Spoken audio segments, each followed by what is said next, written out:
Hello everyone, my name is Claudia Martinho and I'm a postdoc in the plant science department under the supervision of Professor David Balcom. Thank you so much for watching this video and I hope you enjoy the Festival of Plants. So today I wanted to ask whether plants can teach us how to decipher the human genome and talk to you about my work in the lab and how I think we can make a small contribution at least to this question.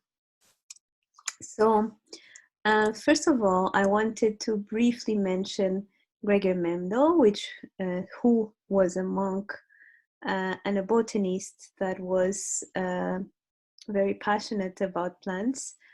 And his experiments in pea plants helped us understand all the fundamental bases of genetic inheritance. And he would carry out many experiments where he would cross parents that have different traits, the expression of different traits, for example, as the yellow fruit or the green fruit. And he started observing that when he crossed individuals with two different traits, sometimes the progeny was 100%, so expressing 100% of only one of the traits. And he managed to explain that by coming up with the idea of genes that now it's so familiar to most of us. But at that time, Mendel didn't know what they were made of, didn't know how they were physically constituted. So this was quite impressive that he managed to work out and infer all of these based on crosses between different plants.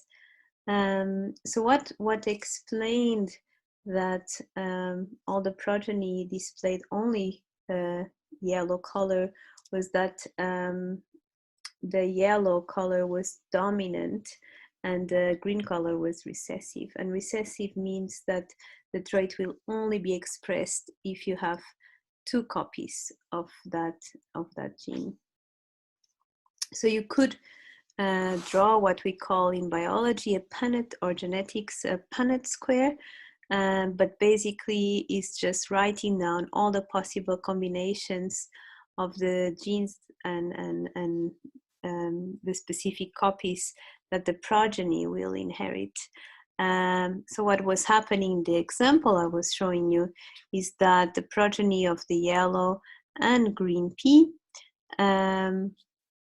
results in individuals that carry a yellow and green copy, but because the yellow is dominant, 100% of the population expresses the yellow color.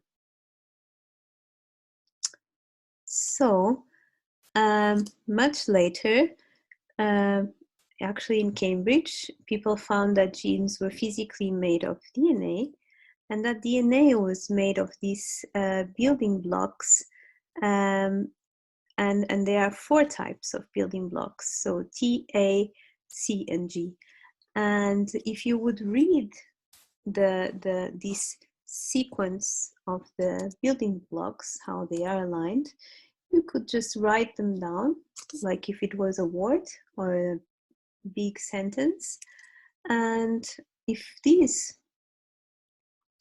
was printed out and put in a very large book, that would be basically what a genome looks like.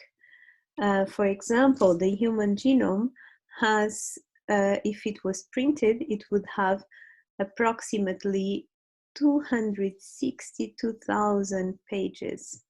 That's a lot of very thick books. And now, since many genomes have been sequenced because we have the technology to do so, we need to make sense out of all the sequence. And to make sense out of the genome, we can ask different questions. And one of the most intriguing questions for biologists is if the genome is the same in each cell type, what makes cells different from each other? And can the answer to this question help us decipher the genome? So basically, how people went about answering this question was by finding the position of genes and finding out whether they were switched on or off.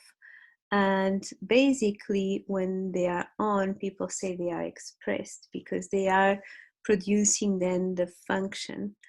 Whereas when they are off, they are just not doing anything.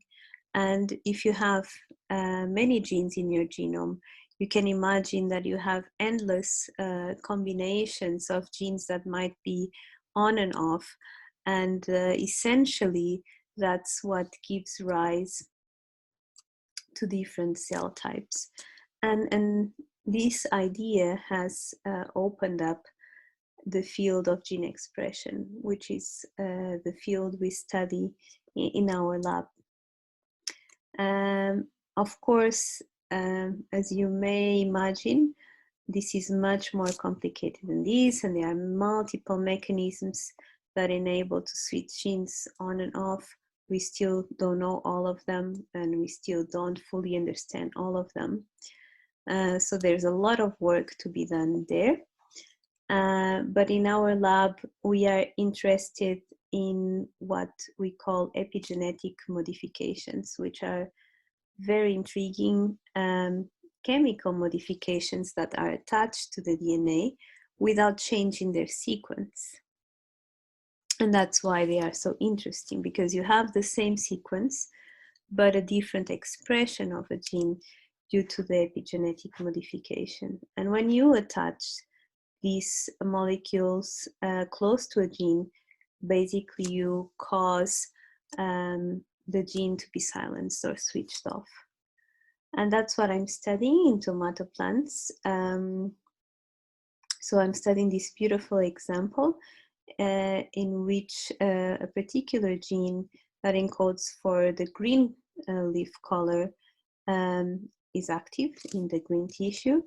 But we found that in some specific individuals that display this lack of pigmentation, which we call chlorosis in plant physiology, have the gene switched off due to these epigenetic modifications. Intriguingly, this epigenetic modification not only is inheritable, so it can be transmitted to the next generation. And this is something that is quite remarkable about plants. They can inherit epigenetic modifications, but also this epigenetic modification is not inherited in a Mendelian way, whereas others are.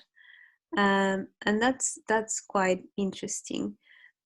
So whereas, as I was explaining you, in a typical Mendelian segregation, what you would have if you would cross individuals with yellow leaf color with green leaf color, given that the green leaf color is dominant, you would expect 100% of the progeny to be green. But in the case of this particular example, some individuals in F1 display the silencing.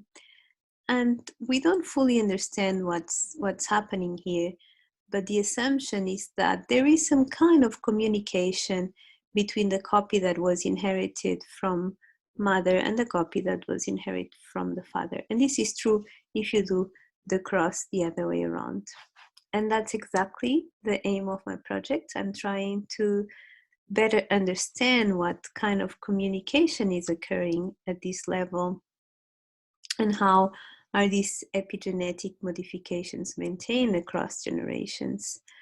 And this is important and could potentially have implications in the study of evolution, because as you can see, this is a population where the yellow leaf color is apparent in all of the plants.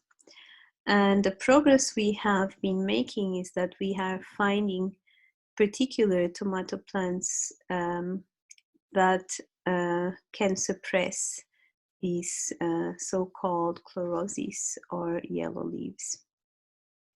So we are starting to understand this a little bit better. And one of our hypotheses is that what is occurring during this non-Mendelian inheritance has to do with how the DNA is packed inside the cell.